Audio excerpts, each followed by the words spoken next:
Hi guys, అందరూ ఎలా ఉన్నారు? Welcome to our movie reviews. So ఈరోజు అయితే మనం చావా రివ్యూతో వచ్చేసాం. ఏంటి వీడు రకరకాల ట్రిప్ల వీడియోలు అప్లోడ్ చేస్తా, అది చేస్తా, ఇది చేస్తా అని ఎటు జాడపత్తా లేకుండా పోయింది అనుకుంటున్నారా? ఏం లేదు, అవి ఏమంటారు, ఇంకా ఎడిటింగ్లోనే ఉంది, కొంచెం కుదరట్లేదు టైం అంతే. సో చావా మూవీ వచ్చేసరికి లక్ష్మణ్ ఓటేకర్ గారు అయితే డైరెక్ట్ చేశారు, return and directed by. So ఇది ఒక మరాఠీ నావెల్ ఉంటుందండి, ఒక స్టోరీ నావెల్ లాంటిది చావా అని. చావా అంటే సింహపు బిడ్డ అండి. సో బేసిక్ ఇక్కడ ఛత్రపతి శివాజీ మహారాజ్ గారిని సింహంలాగా, ధర్మవీర్ శంభాజీ మహారాజ్ గారిని చావా అంటే సింహం బిడ్డలాగా వర్ణిస్తూ ఒక నావెల్ రాశారు. లైక్ ఒరిజినల్ స్టోరీనే కొంచెం అర్థమయ్యేటట్టు సింప్లిఫై చేసి రాశారనమాట ఈ నావెల్. సో ఆ నావెల్ని బేస్ చేసుకొని సినిమా తీసామని లక్ష్మణ్ ఓటేకర్ గారు అయితే చెప్పారు చాలా ఇంటర్వ్యూస్లో. సో నేనైతే హిందీ వర్షన్ చూసాను అండి. సో తెలుగు వర్షన్ మీకు ఈరోజు రిలీజ్ అయిపోతుంది. సో వర్షన్స్ తేడా అయినా సరే స్టోరీ అనేది సేమ్, ఆడియన్స్ అనేది సేమ్ కదా. నేను ఇది మన హ్యాబిట్స్ రామకృష్ణ థియేటర్ ఉంది కదండి, అక్కడ ఫస్ట్ డే నైట్ షో చూసా లోకల్ హిందీ ఆడియన్స్తో. అసలు మీరు నమ్మరు, ఆ చీరింగ్, ఆ విజిల్స్, ఆ సౌండ్, అసలు ఒక క్రేజీ ఎక్స్పీరియన్స్. నేను ఒక బాలీవుడ్ సినిమాకి ఇంత మంచి ఎక్స్పీరియన్స్ నేను ఎప్పుడు ఫీల్ అవ్వలేదు బాలీవుడ్ మూవీస్కి. అండ్ ఈ ఎక్స్పీరియన్స్ విషయం పక్కన వస్తే స్టోరీ ఏంటంటే ఏం లేదండి, ఛత్రపతి శివాజీ మహారాజ్ గారి మరణాంతరం శంభాజీ మహారాజ్ గారు రాజ్యం ఎలా చేశారు, ఔరంగజేబ్ కన్ను ఆ మరాఠా సామ్రాజ్యం మీద పడింది, అలాంటప్పుడు ఎలా ఎదుర్కొని ఉన్నారు, అతను ఆ మరాఠా సామ్రాజ్యాన్ని శంభాజీ మహారాజ్ గారు ఎలా కాపాడుకున్నారు, లాస్ట్కి శంభాజీ మహారాజ్ గారిని అతని సొంత కుటుంబంలో ఉన్న వాళ్ళే ఎలా ఏమంటారు ట్రాప్ చేసి ఆరు వెన్నుపోటు పొడిచి వాళ్ళకి ఎవరికి ఔరంగజేబ్ వాళ్ళకి ఇన్ఫార్మ్ చేసి ఏంటి ఇదంతా ఏం చేశారు అనేదే మొత్తం స్టోరీ. సో క్లైమాక్స్ ఒక 30-40 నిమిషాలు ఉంటుందండి. శంభాజీ మహారాజ్ గారిని పట్టుకున్నాక శంభాజీ మహారాజ్ గారిని టార్చర్ చేసే విధానము, అది లైక్ నేను హిస్టరీలో ఎక్కడో చదివానండి, సమ్వేర్ అరౌండ్ ఎక్కడో బుక్లోనో ఆన్లైన్లోనో సమ్ సోర్స్ చదివా. నేను ఉండి క్లైమాక్స్ అరే అంత దారుణంగా చూపించకూడదు, నేను తట్టుకోలేను అని నేను మా జూనియర్ జ్ఞానేశ్వర్ గారు వీఆర్ థింకింగ్ అంత గ్యూర్సమ్ చూపించొద్దు అని.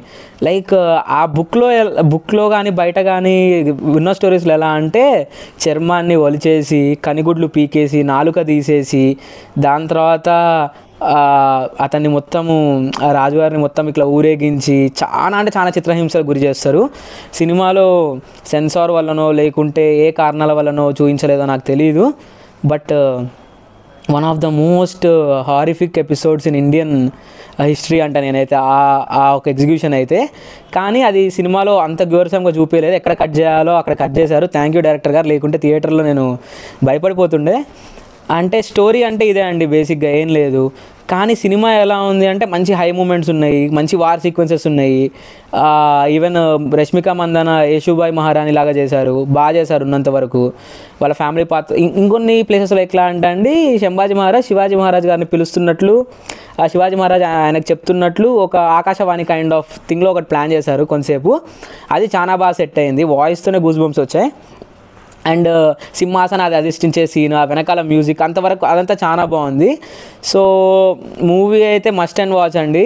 ఎందుకంటే కొన్నిసార్లు మనకు హిస్టరీని నేర్పించడానికి పుస్తకాలే కాదు సినిమాలు కూడా పనికొస్తాయి. చాలామంది ఫాల్స్ హిస్టరీ అది ఇది అంటున్నారు కానండి, లైక్ నేను సోషల్ మీడియాలో రిలీజ్ అయిన తర్వాత చాలామంది ఎన్సీఆర్టీని ట్యాగ్ చేసి తిడుతున్నారు, పిచ్చి బూతులు తిడుతున్నారు. అసలు మన ఇండియాలో మన ఇండియన్ కింగ్స్ ఇంతమంది ఉంచుకొని ఎవరో ఔరంగజేబు, అక్బర్, బాబర్, హుమాయూన్, ఇంకా ఎవరో ఉంటారు, వాళ్ళంతా నాకు ఎవరో ఉండొచ్చు, నాకు సంబంధం లేదు.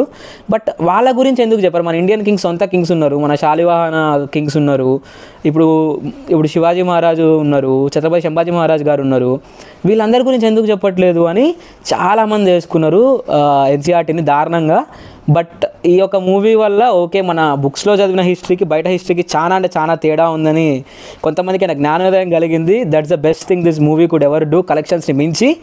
సో అదే అండి. సో సినిమా అయితే మీరు పక్కా చూడండి, ఎంకరేజ్ చేయండి. సో నెగిటివ్స్ అంటే నేను ఒకటి చెప్తా, ఏఆర్ రెహమాన్ గారి మ్యూజిక్ ఉంటుందండి, అసలు సీన్ ఏమో అన్నట్టుంటుంది, మ్యూజిక్ ఏమో టోరోటో అసలు లైక్ ఆ హై ఫీల్ కాము. ఇప్పుడు ఎట్లా చెప్పాలి, ఇప్పుడు కల్కిలో క్లైమాక్స్ సీన్లో ఇట్లా ప్రభాస్ ఇట్లా బాణం వేస్తారు, అప్పుడు దానికి బీజిఎం ఏం లేకుండా సైలెంట్గా ఉంటే ఎట్లుంటుంది, ఆ సైలెంట్ కాకుండా ఏదో ఎస్విపి మూవీలోని ఏదో పాములు పట్టే బీజిఎం లాంటిది ఎట్లుంటుంది, అట్లా ఉండేనండి. మంచి ఫైట్ సీక్వెన్స్కి పాములు పట్టే బీజిఎం, ఏదో హార్మోనియం బీజిఎం పెట్టారు. అది ఎలా సింగ్ చేశారు నాకు తెలియదు, కానీ అదైతే అస్సలు సెట్ కాలేదు. First negative. అండ్ తెలుగులో డబ్బింగ్ ఆ ఇంపాక్ట్ లేదు. సో అదే మెయిన్ ఇష్యూ. ఆ రెండు గురించి పెద్ద ఇష్యూస్ ఏం లేవు. అండ్ విక్కీ కౌశల్ గారు మీకు మళ్ళీ నేషనల్ అవార్డు ఇచ్చేస్తారు. లైక్ నేను ఆయన మూవీస్ పెద్దగా ఏం చూడలేదు, కానీ ఇందులో కొన్ని క్లైమాక్స్ సీక్వెన్సెస్లో అసలు ప్రాణం పెట్టేశారండి. వార్ సీక్వెన్సెస్లో అసలు ఏదో ఇంటర్వ్యూలు ఉండి నాకు డైరెక్టర్ ఏం చెప్పలేదు, నువ్వు డ్యాన్స్ చేసినా ఒక సింహంలాగా చెయ్యి, ఆట ఆడినా సింహంలాగా ఆడు, ఒక వేటాడినా సింహంలాగా వేటాడు, నువ్వు సింహానివి అనుకొని చెయ్యి అని అన్నారు. నేను అంతే చేశా అన్నాడు విక్కీ కౌశల్ ఉండి. కానీ అసలు క్లైమాక్స్ సీక్వెన్స్కి అయితే అసలు ఒక ఉద్వేగపూరితమైన అంటారు కదా, ఆ కైండ్ ఆఫ్ ఎమోషన్ గురవుతారు. అంత బాగా చేశారు యాక్టింగ్. హ్యాట్స్ ఆఫ్ ఆ విషయంలో అయితే. మూవీ అయితే చాలా బాగుంది. మీ దగ్గరలో థియేటర్స్లో ఎక్కడున్నా సరే ఫస్ట్ వెళ్ళి చూడండి. సో హిస్టరీని తెలుసుకోవడానికి ఇట్లాంటి మూవీస్ ఎప్పుడోసారి వస్తుంటాయి, చూడండి. మన దగ్గర సైరా వచ్చింది, గౌతమిపుత్ర శాతకర్ణి వచ్చింది.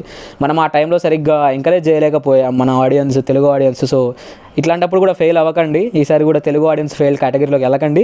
సినిమా అయితే చూడండి. సో సబ్స్క్రైబ్ కూడా చేయండి, లైక్ షేర్ సబ్స్క్రైబ్ అయితే చేయండి. మిగిలిన వీడియోలు కూడా త్వరగా వస్తూ ఉంటాయి. Tata, bye bye.